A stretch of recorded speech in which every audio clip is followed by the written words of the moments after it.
आशा करता हूं आप सब बहुत अच्छे होंगे। मेरा नाम है सिद्धांत अग्निहोत्री, स्टडी ग्लोस पे आपका बहुत बहुत स्वागत है। तो आज हम चाइना और इंडिया को कंपेयर करेंगे। रघुराम राजन का एक अच्छा एडिटोरियल और मेरी नॉलेज तो है ही है। तो बात करेंगे कि आखिरकार हम कहां पे हैं। जहां आज चाइना है, हम मतलब जहां हम आज हैं वहां चाइना 2007 में था, यानी कि तकरीबन हम 15-16 साल अभी चाइना से पीछे चल रहे हैं। कैसे बात करेंगे, देखिए चीन और भारत की अगर बात करते हैं तो आप ये समझिए कि दोनों काफी हद तक सेम हैं। तो चाइना ने अपनी इकोनॉमी को मॉडर्नाइज करना 1970s में शुरू किया, ठीक है। और उसके बाद चाइना जो है तब तक काफी ब्रिस्क पेस पे ग्रो कर रहा था। भारत ने अपनी जो इकोनॉमी है वो 1991 में मॉडर्नाइज की, 2007। अभी हम थोड़ा सा 15 साल पीछे, तो अगर आप उस हिसाब से अभी देख लो ना तो उसमें भी लेकिन काफी डिफरेंसेस है।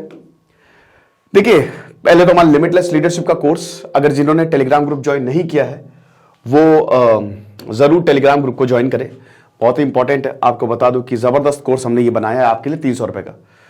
तो सबसे पहले तो चीन और भारत कहां स्टैंड करते हैं पहले आपको समझना पड़ेगा।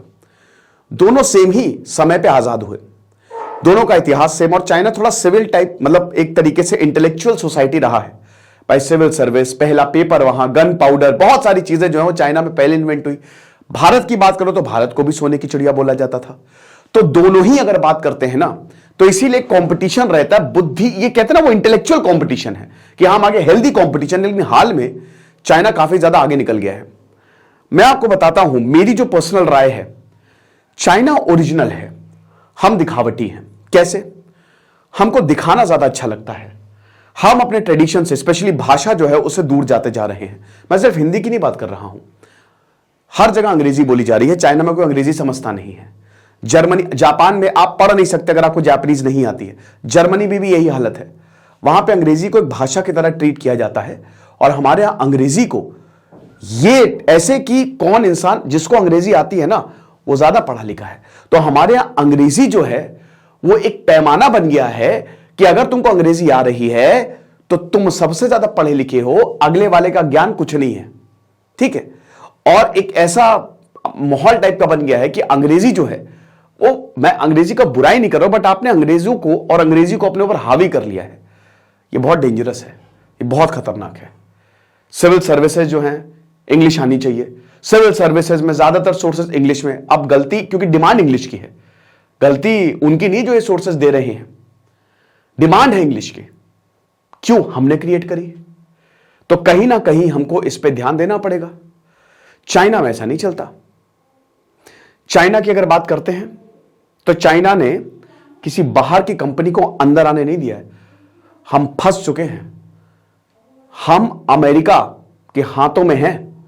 गूगल किसका? अमेरिका का। व्हाट्सएप किसका? अमेरिका का। कभी सोचा है? फेसबुक किसका? अमेरिका का। यूट्यूब किसका? अमेरिका का। चाइना का खुद का यूट्यूब नहीं है, वो मतलब उनका खुद का यूट्यूब है। चाइना का खुद का फेसबुक है। चाइना की खुद की टेक्नोलॉजी है, वो ये बहुत पहले समझ गया था। हम दूसरों की टेक्नोलॉजी पे हमारे लेने के देने पड़ जाएंगे। आपको पता है अगर हम फंसे तो इसमें हमने आउटसोर्स करके रखा हुआ है, और आउटसोर्स कभी अच्छी चीज नहीं होती। ये तो अब मेक इन इंडिया, आत्मनिर्भर भारत, ये बहुत अच्छी है कि कम से कम लोगों में अब ये है कि भारत में ही बनाओ, और यही सही है। हर चीज चाइना से आती है। अगर बहुत ज्यादा राष्ट्रवादी आप बनते हो, पेट्रियट बनो, ठीक है। एक्सट्रीम नेशनलिज्म डेंजरस होता है, लेकिन आप ये समझो कि अगर चाइना से कल ही भारत इंपोर्ट बंद कर दे तो भत्ता बढ़े इकोनॉमी का। तो बात इतनी सी है, हमको वो कैपेबिलिटीज डेवलप करनी पड़ेंगी। और उसके लिए हमको करना क्या है? हमको करना है ये। सबसे पहले आप ये समझिए कि चाइना कहां से आगे बढ़ा। 1947 में हम आजाद हुए और 1949 में ही चाइना में कम्युनिज्म आया। बल्कि आपको बता दो चाइना की ज्यादा बुरी हालत थी। चाइना की इसलिए बुरी हालत थी क्योंकि चाइना में हुआ था brutal civil war. Civil war नहीं, brutal civil war. Chiang Kaishek को मार मार के भगाया था माओ जेडोंग 1949 में। तो उसके बाद वो कत्लेआम शुरू किया था। 1962 में चाइना में सबसे भयानक फेमाइन आया था, और इसीलिए डाइवर्ट कर दिया था, भारत से वॉर जबरदस्ती किया था क्योंकि वहां पे फेमाइन चल रहा था। लोगों ने आदमियों तक को खाना शुरू कर दिया था, एक दूसरे तक को खाना। आज तक इतिहास में 1.5 से 2 करोड़ लोग मारे गए हैं। इतने तो स्टालिन ने नहीं मारे थे अपने फेमाइन में, होलोडोमोर जो उसने शुरू किया था। तो माओ जेडोंग की पॉलिसी बिल्कुल बकवास थी। उनको उनकी पार्टी ने निकाला, फिर कल्चरल रिवॉल्यूशन शुरू हो गया। 1900 पूरे 8 साल 1964-65 के बाद जब ये शुरू हुआ कल्चरल रेवोल्यूशन, निपट गए बड़े बड़े नेता, और ये चलता रहा, बहुत टाइम तक चलता रहा। माओ जेडोंग जब मरे हैं तब जाके चाइना की इकोनॉमी मॉडर्नाइज हुई है, वरना चाइना और भारत को अगर आप कंपेयर करो ना तो भारत काफी आगे निकलता जा रहा था, लेकिन भारत एक स्लो पेस पे आगे था। चाइना ने जब जैसे ही लेट 1978 मतलब 1978 में जब डेंग जियाओपिंग आए तो उन्होंने खेला बदल दिया, उन्होंने पूरी चीजें बदल दी। और उसके बाद चाइना और भारत ऐसे जा रहे थे, ये देखिए आप, ठीक है। फिर चाइना ऐसे गया, एक्सपोनेंशियल ग्रोथ हुई, और भारत वही धीमे धीमे धीमे ग्रोथ करता गया। हम भी ऐसा कर सकते हैं। क्या करना होगा? पहले आप ये देखिए, बिलियंस ऑफ डॉलर्स 1990s में कहां हैं हम, दोनों सेम ही जगह हैं, दोनों में ज्यादा डिफरेंस नहीं। वो भी चाइना में $361 बिलियन इसलिए है क्योंकि डेंग जियाओपिंग थे। अगर माओ जेडोंग होते ना तो $100 बिलियन भी क्रॉस नहीं करता। ये चाइना का भत्ता बैठा होता, आज चाइना एक डेमोक्रेसी हो गया होता। लेकिन डेंग जियाओपिंग इतने शानदार नेता थे, इतने जबरदस्त नेता थे, 10 साल में उन्होंने चाइना को फादर ऑफ मॉडर्न चाइना, उसको नहीं बोला जाता है, ठीक है। फिर 1996 में आओ, अगेन भारत देखो कैसे ग्रो कर रहा है, चाइना कितनी तेजी से ग्रो किया। फिर आओ 2002 में देखो 515, फिर चाइना एकदम यहां पे हर 6-6 साल में चाइना ने 2-3 गुना ग्रोथ की है, और भारत धीमे धीमे ग्रोथ कर रहा है। आओ 2008 में, ये देखो भारत 1100-1200 तक डॉलर, ये 1471, 1500, सीधा 45, 3 गुना, जबकि भारत जो है वो 2 गुना बढ़ा। फिर उसके बाद 2014 में शी जिनपिंग के बाद और ज्यादा चाइना बढ़ा है, 2000 और 10,000। फिर उसके बाद अभी देखो अगर 2020 में तो हम $2,500 पे खड़े, 2623, और चाइना 14,000 पे खड़ा हुआ है। 1:8:40 ये हिसाब किताब है। तो हमारी, अगर आप ये देखो, ठीक है, भारत को और चाइना को देखो तो लगभग 8 गुना बड़ी इकोनॉमी है चाइना हमसे, है ना। अब हमको इससे सीखना है कि ये कंस्ट्रक्टिव क्रिटिसिज्म में हम कहां लैग कर रहे हैं, हमको सीखना है। तो चाइना ने क्या किया ऐसा जो आगे निकल गया? बेसिक एजुकेशन, जो कि हमारे यहां खाली कहने को है। सरकार को इस पर ध्यान देना पड़ेगा। हमको चाइना नहीं, हमको अमेरिका से कंपीट करना है। लेकिन जब तक आपके पास, जर्मनी इतना महान क्यों बना? क्योंकि जर्मनी के पास एजुकेशन थी, जर्मनी ने भयानक कॉलेजेस खोले। कम्युनिस्ट पार्टी की अगर बात करें तो उन्होंने बेसिक एजुकेशन पे बहुत ज्यादा, डेंग जियाओपिंग ने, और देखिए ये माओ जेडोंग ने भी किया, गांव गांव में उन्होंने इतने शानदार स्कूल खोले कि क्या बताएं। देखिए चाइना में ना एक कम्युनिस्ट सेटअप है, वहां पे हर इंसान पार्टी का पार्ट है। आप जब तक पार्टी नहीं ज्वाइन करेंगे तब तक कुछ नहीं कर सकते वहां पे, आपको कोई सरकारी जॉब। और बड़ी बात यह है कि वहां पे मोहल्ले में भी पार्टी ऑफिसेज हैं, जैसे मोहल्ले का भी एक ग्रुप है, तो इसीलिए वहां पे प्रॉब्लम्स जल्दी सॉल्व होती हैं। तो चाइना ने बेसिक एजुकेशन में तगड़ा इन्वेस्ट किया। और डेंग जियाओपिंग के आने के बाद तो डेंग जियाओपिंग ने यह बोला था कि भाई जितने भी चाइनीज बाहर काम कर रहे हैं वो सब यहां पे आके सिखाए, सब आए। क्या भारत नहीं बोल सकता? नरेंद्र मोदी नहीं बोल सकते? ये जो भी प्रधानमंत्री हो, नरेंद्र मोदी हो, अगर आगे जाके राहुल गांधी प्रधानमंत्री बनते तो वो ये बोले, क्यों नहीं बोलते? वो क्यों नहीं कहते सुंदर पिचाई को, या कि आपको भारत आना चाहिए? सब तो सत्य नडेला से, सत्य नडेला ने क्या गजब खेला है, पूरी कंपनी खरीद ली। हमारे भारतीय, हम ऐसे हैं, हमारे जेनेटिक में मैनेजमेंट है, जेनेटिक में। लेकिन वही चीज है ना कि जब यहां मौका नहीं मिल रहा तो वहां मिल रहा है। तो एवरेज ईयर ऑफ एजुकेशन की अगर बात करते हैं, 1950 में कितना था? 1 साल। दोनों में, भारत का भी 1 साल था, चाइना का भी 1 साल था। अब उसके बाद चाइना में 1.8 था। अब 1980 आते आते चाइना ने अपने रिफॉर्म शुरू किए, डेंग जियाओपिंग ने। चाइना का जो year of education average year वो 5.7, हम लगभग 2.5 पे खड़े हैं, यानी कि चाइना हमसे लगभग 2.5 गुना आगे बढ़ गया, ठीक है। अब उसके बाद भारत ने जब अपने रिफॉर्म शुरू किए 1991 के बाद, भारत की तस्वीरें बदली हैं, तो भी 3.6 तक ही हम पहुंचे हैं, 3.5 साल तक ही हम पहुंचे हैं। मैटर क्यों करता है? क्योंकि बॉटम अप है। चाइना टॉप डाउन अप्रोच कभी काम नहीं करता, और अनफॉर्चुनेटली हमारा टॉप डाउन अप्रोच है। टॉप डाउन अप्रोच क्यों नहीं काम करता? आप बड़े तबके को देख रहे हो, अरे नीचे तबके को देखो भाई। अंत्योदया, अंत में जो आदमी है उसका उदय होना चाहिए, अंत्योदया। वो जो सबसे आखिरी में खड़ा है चेन में, जब तक वो आगे नहीं आएगा तब तक क्या होगा? हम स्कीम्स पे स्कीम्स निकालते जा रहे हैं, लेकिन क्या वो आखिरी तक पहुंच रहा है? नहीं। तो चाइना का बॉटम अप अप्रोच रहा है कि वो नीचे से शुरू करते हैं, वो गांव को देखता है। बॉटम अप क्या? गांव को स्मॉल बिजनेस दो, और यहां पे गांव में बिजनेसेस शुरू होने लगे 1980s में। कैसे?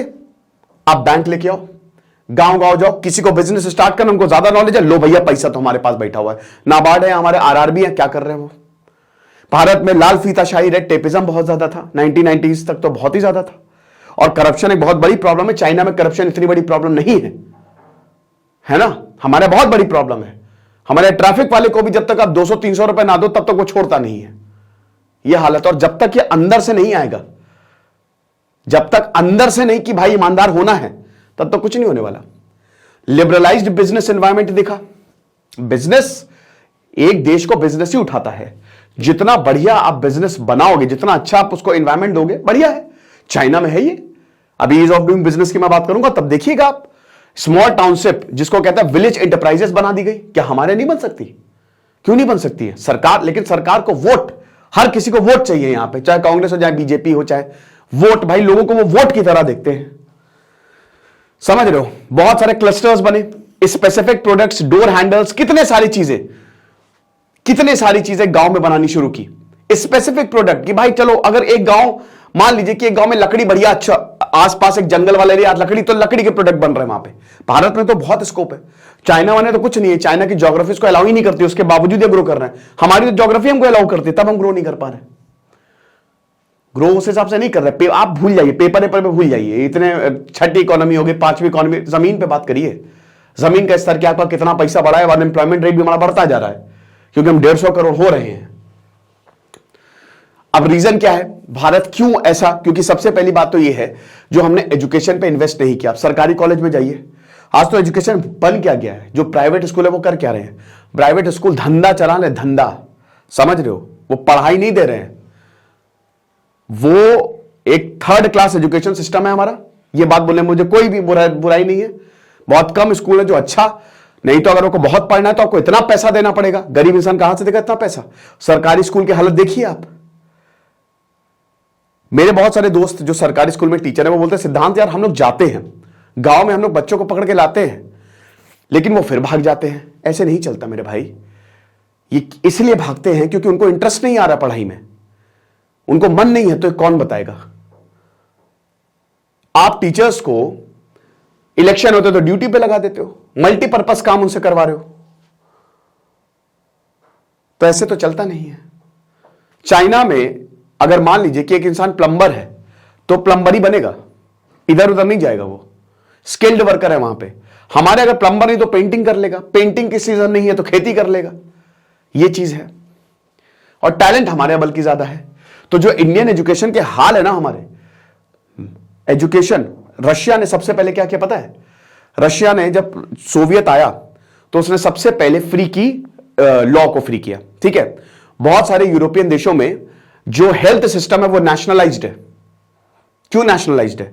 क्योंकि हेल्थ को प्राइवेट को नहीं दे सकते। अगर आप प्राइवेट को देंगे वो प्रॉफिट का सोचेंगे, तो वो इंसान की जिंदगी के साथ खेलेंगे। लीगल सिस्टम अगर नेशनलाइज होंगे, लॉयर अगर अपने बारे में सोचेगा तो नहीं चाहेगा इस इंसान को न्याय मिले, वो न्याय मिले, वो बस चलाता रहेगा केस। एजुकेशन भी हमारे प्राइवेटाइज्ड है। तो इसका मतलब ये क्या है? इसका मतलब ये है कि एजुकेशन भी अपने बारे में, वहां पे बड़े बड़े लोग जो है उनके पैसे लगे रहते हैं और उनको बस एडमिशन चाहिए। ऐसे नहीं चलता बेटा। एजुकेशन और हेल्थ ये फ्री होनी चाहिए। किसी भी डेवलप्ड इकोनॉमी में ये फ्री मिलेंगे आपको, चाइना में भी। आप ह्यूमन रिसोर्सेज पे इन्वेस्ट ही नहीं कर रहे हो और आप फिर ये एक्सपेक्ट कर रहे हो कि आपको मिल जाए ऐसा रिजल्ट कि मजा आ जाए। ऐसा नहीं होता। ये तो मुंगेरी लाल के हसीन सपने हैं, समझ रहे हो? तो आपको लिटरेसी चाहिए, आपको न्यूमरेसी और बेसिक अकाउंटिंग चाहिए ताकि आप स्मॉल बिजनेस को रन कर सके। हमारे यहां वो है ही नहीं। पंजाब में वाटर लेवल नीचे चला गया है। पंजाब का किसान कहीं ना कहीं उसको ये नहीं पता कि कितना पानी यूज करना है, तो आप जाके पढ़ाओ उसे। इन सब पे सरकार काम करे। तो अब जब आप नहीं दोगे गांव को, इतनी एजुकेशन नहीं है वहां पे, एजुकेशन लेवल बिल्कुल एवरेज है, तो कहां से वहां पे एंटरप्रेन्योर्स निकलेंगे?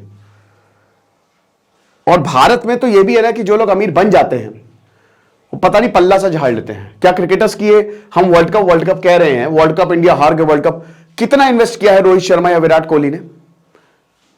बल्कि उनका तो यह होना चाहिए कि उनको आधे से ज्यादा दौलत अपनी लगानी चाहिए इन सब कामों में। मैं बिल्कुल इसके साथ हूं। यस, क्रिकेटर्स जिनके पास पैसा है उनको तो बिल्कुल समाज सेवा करनी चाहिए, तगड़े से करनी चाहिए, क्योंकि आपकी ये लायबिलिटी है। समझ रहे हो? रोहित शर्मा, विराट कोहली की जो नेटवर्थ है ना बहुत ज्यादा है, तुम्हारी कितनी है? समझ रहे हो? तो बात इतनी सी है, हमको रियल वर्ल्ड कप पे फोकस करना चाहिए। गरीबी भारत में है, बहुत ज्यादा है। मंदिर पे जाओ, 10 रुपए हिला दो, पता चल जाएगा। इतने लोग आएंगे ना, हाथ, पैसे के साथ साथ हाथ भी काट के ले जाएंगे, इतने लोग आते हैं। समझना चाहिए हम लोगों को। तो भारत को एजुकेशन में काफी ज्यादा, अब लिबरलाइजेशन की अगर बात करते हैं तो हमको वही है कि, तो हाँ, तो भारत ने अपनी 1991 में एलपीजी, लिबरलाइजेशन, प्राइवेटाइजेशन, ग्लोबलाइजेशन, तो एजुकेशन बहुत तेजी से मूव किया। भारत 1.5 साल पूरा, मतलब 2015 में अगर बात करते हैं तो एजुकेशन भारत में भी पॉपुलर, ऐसा नहीं है हमने, लेकिन देखिए हमारे जो एजुकेशन सिस्टम है ना वो क्वालिटी नहीं है। हम कॉलेजेस, इंजीनियरिंग कॉलेजेस बस नाम के बना, एक समय तो ऐसा था, मुझे याद है कि जब मैंने अपना 12th किया था 2010 में, तो इतने सारे इंजीनियरिंग कॉलेज, थोक भर के इंजीनियरिंग कॉलेज आ गए थे। मैंने कहा ये क्या है भाई? तो ये चीज है। तो अभी भारत के पास बहुत सारे स्कूल्स, ऐसे बच्चे जो स्कूल्स में जा रहे हैं, बट उनको अपनी क्वालिटी ऑफ लर्निंग इंप्रूव करनी पड़ेगी। मैं पुराने सिस्टम पे बिलीव करता हूं, गुरुकुल वाला सिस्टम। मैं ये नए सिस्टम पे बिल्कुल बिलीव नहीं करता हूं। ये बकवास, निहायती बेकार सिस्टम है, और इससे हमारे बच्चे जो हैं वो डिप्रेशन में जाते जा रहे हैं। इससे हमारे बच्चे परेशान हो रहे हैं, उनको स्कूल से नफरत है। आप 100 बच्चों को बिठाओ, 99 लोग बोलेंगे हमको स्कूल जाने का मन नहीं करता। मैं आपको गारंटी लिख के दे रहा हूं, लिख के, आप जाके सर्वे कर लेना, जिसका मन है सर्वे कर ले। 90% बच्चे कहेंगे हमको स्कूल से नफरत है, हमको नहीं जाना है। सिस्टम ही गलत है। गुरुकुल वाला सिस्टम लेके आओ, टाइम लगेगा। रिफॉर्मेशन होना चाहिए तो ऐसा हो कि मजा आ जाए, तबाही मचा दे। ओशो कहते थे कि जब दिमाग पे ध्यान देना चाहिए, कि तुम योग तो सिखाते नहीं हो, तो बच्चा तुम सीधा स्टेप 8 पे जा रहे हो, स्टेप 1 तो तुम भूल ही गए। कितने बच्चे सुसाइड कर रहे हैं, कितने बच्चे डिप्रेशन में हैं। दूसरा, चाइना का जो इंडस्ट्रियलाइजेशन है, हम भले ही कितना बोले डिसेंट्रलाइजेशन, लेकिन चाइना एक सेंट्रलाइज्ड कंट्री है, लेकिन वहां पे डिसेंट्रलाइजेशन ज्यादा है। भारत एक डिसेंट्रलाइज्ड कंट्री, लेकिन सेंट्रलाइजेशन भारत में ज्यादा है। अजीब विडंबना है। डेवलपिंग वर्ल्ड की बात करें तो China does not score particularly high on indicators. Ease of doing business में चाइना बहुत अच्छा नहीं है, हां, लेकिन फिर भी चाइना में लोग इन्वेस्ट करते हैं। क्यों? अभी बताऊंगा। चाइना और भारत दोनों ही ईज ऑफ डूइंग बिजनेस में बहुत अच्छे नहीं है, ठीक है। एग्जैक्ट रैंक तो चलो मुझे कमेंट बॉक्स में बताओ, एग्जैक्ट रैंक क्या थी, मुझे खुद भी नहीं याद है। तो चाइना की अगर बात करते हैं तो ये देखो, कितने दिन लगते हैं आपको चाइना में बिजनेस शुरू करने में। चाइना में आपको लगेंगे 9 दिन, फर्क दिखा। भारत में आपको लगेंगे 18 दिन, दुगना। और दुनिया में, बाकी दुनिया में एवरेज है 20 दिन। ये 2019 की बात है। जिस देश में आपको बिजनेस शुरू करने में कम दिन लगेंगे, क्योंकि जब आपको बिजनेस शुरू करना है तो 50 तरीके की, क्योंकि मैं खुद एक बिजनेस चला रहा हूं, 50 तरीके की फॉर्मेलिटीज होती हैं। तो जब आप बिजनेस शुरू करेंगे तो वो फॉर्मेलिटीज जल्द से जल्द हो जाए। चाइना में वो लगते हैं कम। ईज ऑफ डूइंग बिजनेस भले ही, लेकिन अभी चाइना उसको भी सुधार रहा है। अब देखिए, क्या ease of doing business does not matter, ध्यान से समझिएगा। चाइना जो है उनका अपना ही तरीका है काम करने का। They have a unique Chinese way. Outward perception है, हम खाली तुम बोलते रहो चाइना ये चाइना वो, भाई उनका जो एक्चुअल में काम करने का तरीका है वो जबरदस्त है। समझ रहे हो? ग्रोथ फैसिलिटेटिंग पॉलिसीज है, इसीलिए लोग वहां पे इन्वेस्ट करते हैं। वहां पे चीप लेबर है, वो डिसेंट्रलाइज्ड है। आपको आपके मेयर का नाम पता है? पता है?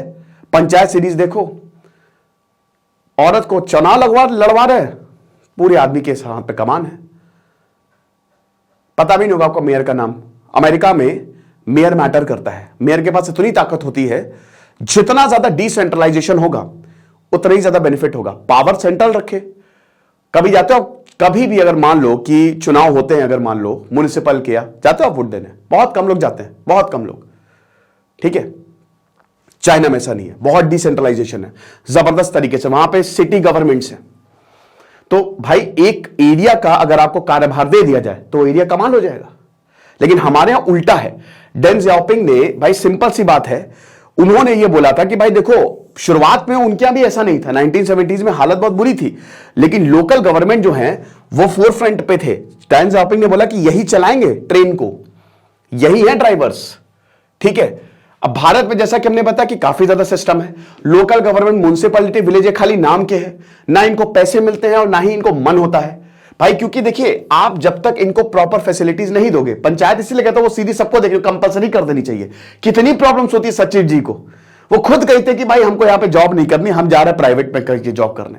तो बात इतनी सी है कि अगर थर्ड टीयर आप करते रहो, लेकिन 3 टीयर में आपने क्या उखाड़ लिया है? कुछ नहीं उखाड़ा है, प्रॉब्लम है। तो ग्रोथ फैसिलिटेटिंग पॉलिसीज आपको करनी चाहिए तगड़े से, और आपको गांव को ताकत देनी है, आपको म्युनिसिपैलिटीज को ताकत देनी है, और इतनी ताकत देनी है कि वो पूरी की पूरी ढांचे को स्ट्रांग कर दे। बॉटम अप अप्रोच जो चाइना ने अख्तियार किया है, ठीक है। भारत की स्टेट गवर्नमेंट एक दूसरे से कंपीट करते रहते हैं। बीजेपी कुछ चाहती है तो वेस्ट बंगाल नहीं, ममता बनर्जी नहीं, उनकी स्कीम लागू नहीं होगी, ठीक है। कांग्रेस कुछ, मान लीजिए कांग्रेस पावर में, तो ये चलता ही रहता है। तो ये जो देखिए, ये बिल्कुल सही है, डबल इंजन वाली सरकार, मैं इससे सहमत हूं, है ना। अगर स्टेट गवर्नमेंट में भी और केंद्र में अगर एक सरकार रहती है तो ठीक रहता है, बट फिर प्रॉब्लम वही है कि तानाशाही हो सकती है, दिक्कत हो सकती है, अपने हिसाब से चीजें चल सकती है, बट फिर भी डेवलपमेंट ज्यादा होता है ना। क्योंकि ऐसे आपके conflict of interest basic human nature है। तो भारत की जो कैपिटल्स है, दे does not have a narrow jurisdiction, बहुत ब्रॉड पावर है। डेप्यूटी मेयर चाइनीज सिटी में, ये देखिए यहां भारत, मैंने क्या बताया कि चाइना में आपको जो वहां के हेड होते हैं, नगर के मेयर्स, उनको बड़ी ताकत दी जाती है, ठीक है। भारत में आपको डीएम को ताकत होती है, डिस्ट्रिक्ट कलेक्टर्स को ताकत होती है, डिस्ट्रिक्ट मजिस्ट्रेट को ज्यादा ताकत होती है। लेकिन देखिए, अब मैं आपको अगर बोलूं कि जैसे गांव है या एक शहर है, अब शहर जो है वहां पे एक आदमी है जो पिछले 20 साल से वहां पे रह रहा है और उसको सारी चीजें पता है। वहां पे एक डीएम ने बहुत ज्यादा पढ़ लिया है, बट एकदम से एकाएक उसको वहां पे पोस्टिंग दी गई, तो आपको बताइए मुझे कौन ज्यादा बढ़िया परफॉर्म करेगा, वो डिस्ट्रिक्ट कलेक्टर कि वो आदमी जो वहां पे 20 साल से रह रहा है, जिसको एक एक चीज मालूम है ना। भारत में बहुत भयानक कॉन्फ्लिक्ट ऑफ इंटरेस्ट है, समझ रहे हो। भारत में आपको परमिशन लेनी पड़ती है, झगड़े होते हैं। हमने डेमोक्रेसी तो की है, लेकिन बहुत ही ज्यादा डेमोक्रेसी कर दी है। अच्छी बात है, लेकिन कहीं ना कहीं अप्लाइड पार्ट हमारा गलत हो रहा है। जब आप उसको अप्लाई करते हो तो हम लैग कर जाते हैं, ठीक है। तो ये कुछ सेपरेट करना पड़ेगा, ब्रांचेस को सेपरेट करना पड़ेगा। ये काम आप कर सकते हो, ये काम आप कर सकते हो। हर चीज के लिए आपको कलेक्टर साहब से परमिशन लेने की जरूरत नहीं है, डायरेक्ट सरकार से भी कनेक्ट हो सकता है, स्पेशली जो जरूरी काम है, समझ रहे हो। तो ये चीज है। तो इंडियन ऑफिसर जो है, they breaks mould with the development, और वही कह रहे हैं कि वो रूल के हिसाब से काम करते हैं। तो भाई कलेक्टर्स तो सही है, डीएम रूल्स लिखे हुए हैं, बट कहीं ना कहीं हमको देखने की जरूरत है, ठीक है। तो ये चीज है। उसके बाद फिर मार्केट और डेमोक्रेटिक फोर्सेस, चाइना ने अपने एक्सचेंज रेट पे तगड़े से काम किया है। चाइना ने क्या किया, चाइना का जो एक्सचेंज रेट है ना, एक्सचेंज रेट क्या होता है, जैसे आप कितने रुपए में डॉलर खरीद सकते हो। जैसे अभी शुरुआत में क्या था, $1 टू 1, वैसे कितना कभी नहीं था, अभी $1 80 का है, आप समझ रहे हो। अब डॉलर से पूरी दुनिया चल रही है। चाइना ने अपने रेनमिनबी को बहुत ही चीप बनाया है, यानी कि आप समझिए कि डॉलर्स रेनमिनबी को ज्यादा बाय कर सकता है, यानी कि एक तरीके से चीप लेबर आपको चाइना में मिलेगा।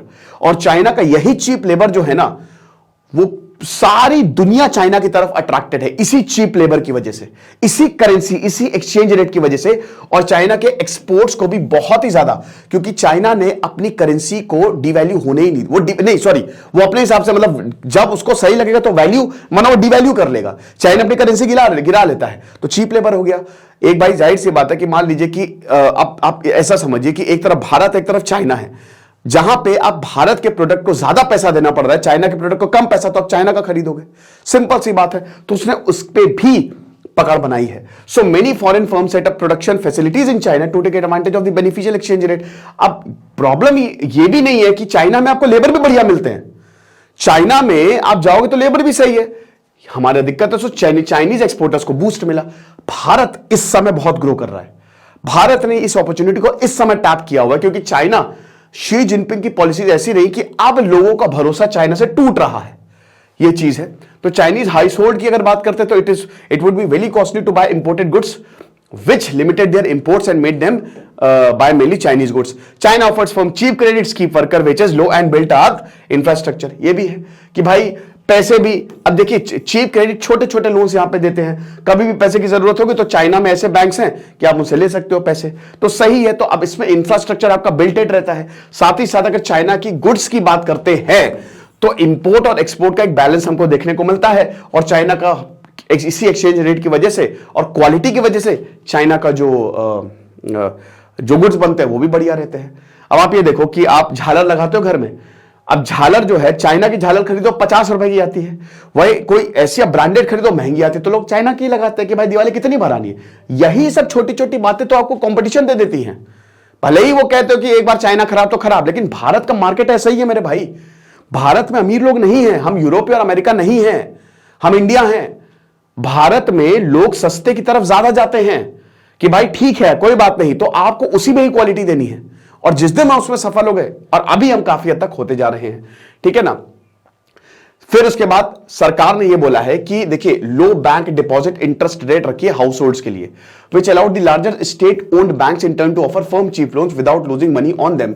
तो जब इंटरेस्ट रेट्स कम होते हैं और लोगों ने इसको स्वीकार भी किया है तो आपका पैसा भी नहीं जाता है। कम्युनिस्ट जो पार्टी है वो पूरा लेबर यूनियंस और वेजेस को पूरा कंट्रोल करती है, जो कि अगर मान लीजिए आपकी लेबर प्रोडक्टिविटी ठीक नहीं है तो आपके वेजेस भी उसी हिसाब से वेरी करेंगे, यानी कि जो जैसा काम करे उसको उतने पैसे मिलेंगे। आप मेहनत करने वाले हो तो आपको खूब पैसा देंगे। वो अमन गुप्ता ने बहुत बढ़िया बात करी थी कि अगर जो इंप्लॉय है अगर वो बढ़िया काम कर रहा है तो उसको इंक्रीमेंट दो। मैं जेबीएल में काम करता था, अमन गुप्ता ने बोला था कि आप मुझे 15% क्यों इंक्रीमेंट दे रहे हो, 50% दो, क्योंकि मैं बहुत बढ़िया काम कर रहा हूं। 50% पे कंपनी ग्रो की तो 50% मुझे इंक्रीमेंट चाहिए। तो एक्स्ट्रा मार्जिन ऑफ प्रॉफिटेबिलिटी जो है वो फर्म्स को मिलती है। तो भाई इंटरेस्ट रेट कम है, आपको ज्यादा पैसे हाउस होल्ड्स को देने नहीं है। यहां पे हाउस होल्ड्स बिजनेस नहीं चला रहे, बिजनेस फर्म्स चला रही हैं, तो वो पैसा जाता है फर्म्स की तरफ, जिसकी वजह से तगड़ा इंफ्रास्ट्रक्चर जो है वो खड़ा हो जाता है। अब इंफ्रास्ट्रक्चर बनता है लैंड पे, ठीक है, तो क्योंकि यहां पे ज्यादा पैसा डाइवर्ट हो रहा है तो लैंड भी ज्यादा खरीदे जाएंगे। फिर उसके बाद जो लैंड है, लैंड एक्वायरिंग भी, भाई हमारी जो सरकार है ना, लैंड एक्वायरिंग बहुत मुश्किल है, बहुत मुश्किल। जवाहरलाल नेहरू का एक बार स्टेटमेंट था कि भाई दिक्कत तो बहुत ज्यादा, ऐसा पॉलिटिशियन आपको लगता है नरेंद्र मोदी या जितने भी सीएम है, जितने भी लीडर्स है, उनके लिए बहुत मुश्किल होता है, बहुत सारे प्रोटोकॉल्स होते हैं। लैंड एक्वायरिंग जो है ना वो काफी मुश्किल होती है। अब किसी भी चीज के लिए आपको लैंड एक्वायर तो करना ही है, क्यों, तो ये चीज है। अब चाइनीज हाउस होल्ड्स की बात करें तो उनको ये प्राइस पे करना पड़ा क्योंकि उनको इतना रिटर्न मिला नहीं, जो अभी मैंने आपको बताया, क्योंकि उनके वेजेस और रिटर्न जो है वो काफी ज्यादा लो हैं, क्योंकि एक तो इंटरेस्ट रेट और आपके वेजेस भी वेरी करेंगे जिस हिसाब से काम करोगे, तो हाउस होल्ड कंजप्शन जो है ना वो काफी कम है। अच्छा, भारत में जैसे चाइना का हाउस होल्ड कंजप्शन जो है, खर्चा जो होता है जिसको, वो खाली 34% है। अब भारत की अगर बात करते हैं, ठीक है, वो 54% पे खड़ा हुआ है, बहुत अच्छी बात है। अमेरिका का 68% है, ठीक है, कोरिया और थाईलैंड का 50% है।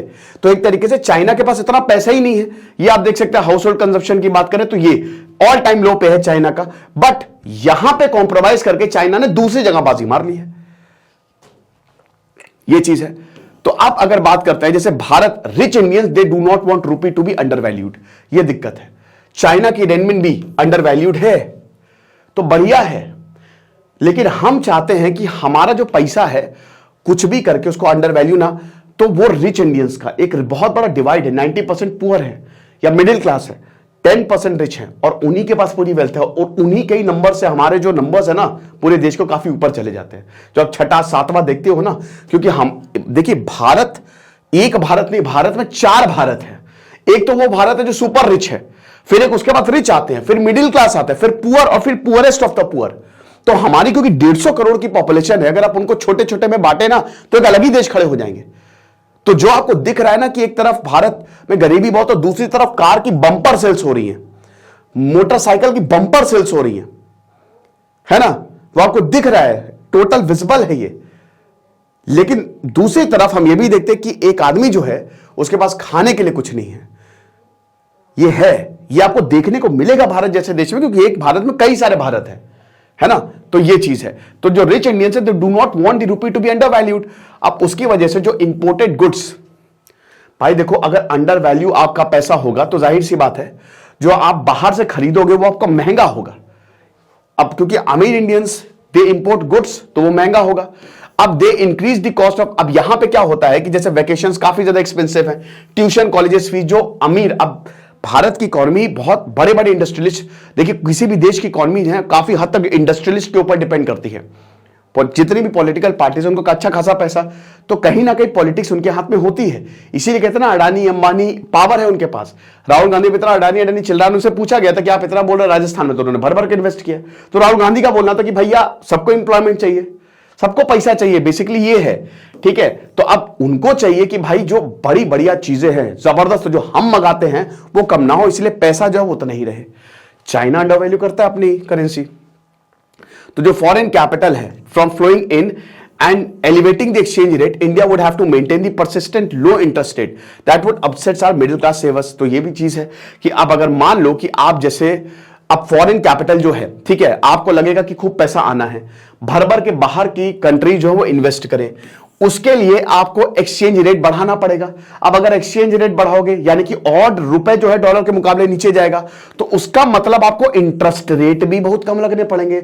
और हमारे यहां हमने भैया 100 रुपए रखा है बैंक में, 150 रुपए नहीं मिला तो ऐसी की तैसी कर देंगे।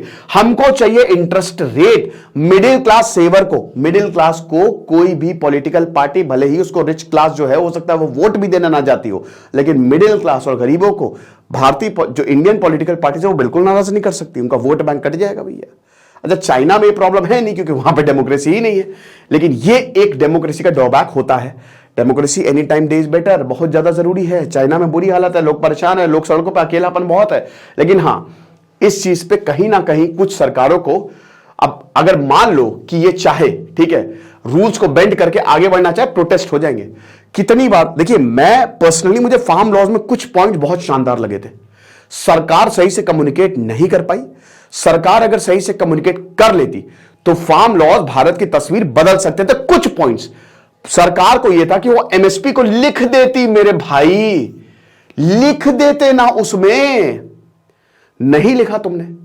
अब इससे क्या हुआ कि इतनी बढ़िया वो लॉज तगड़े थे, बट अनफॉर्चुनेटली वो इंप्लीमेंट नहीं हो पाए। और फॉर्चुनेटली भी कि कुछ चीजें उसमें नहीं सही थी। समन्वय बैठा के किसानों के साथ मिलके कुछ ना कुछ तरीका निकालना था, बट अब farm laws null and void हो गए।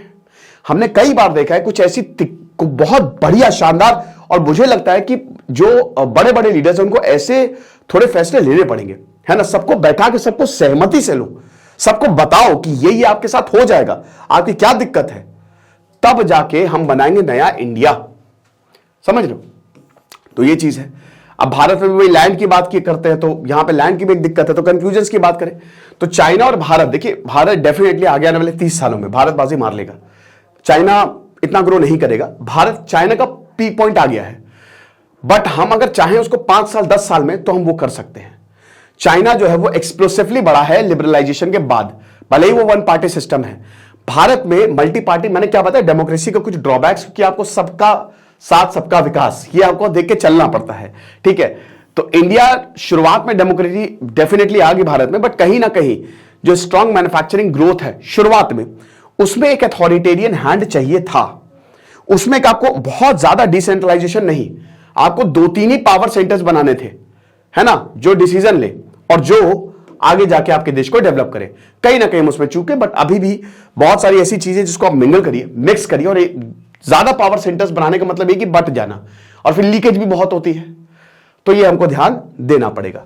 तो कैसा लगा आपको ये लेक्चर? बढ़िया था, ठीक है, क्रिटिकल लेक्चर था, लेकिन दोस्तों ये हमको अपने देश को आगे ले जाना है और हर उस चीज पे बात करनी चाहिए जो कहीं ना कहीं हमको पीछे रख रही है। बाकी लिमिटलेस लीडरशिप का कोर्स जरूर अवेल करें। Thank you so much.